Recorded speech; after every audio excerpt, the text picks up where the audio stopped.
بسم الله الرحمن الرحيم. لله ملك السماوات والأرض يخلق ما يشاء يهب لمن يشاء إناثا ويهب لمن يشاء الذكور.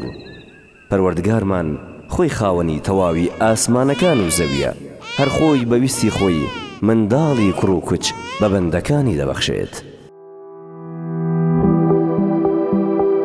ئۆفەرێکی تایبەت لە تاوەری تەندروستی سمارتەوە بۆ دایکان و خانمانی دووگیان. تاوەری تەندروستی سمارت بە مەبەستی خزمەتکردنی دایکانی ئازیز و خانمانی دووگیان، ڕازاندنەوەی ژووری دوای لەدایک بوون و هاتنە دنیای کۆرپەکانتان وەک دیاری و بێبەرامبەر پێشکەش بە ئێوەی ئازیز دەکات. لە ئێستاوە بڕیاری دیاریکردنی ڕۆژێکی ڕازاوە و تۆمارکردنی یادگارێکی تایبەت بە کۆرپەکەت بدە لە تاوەری تەندروستی سمارت.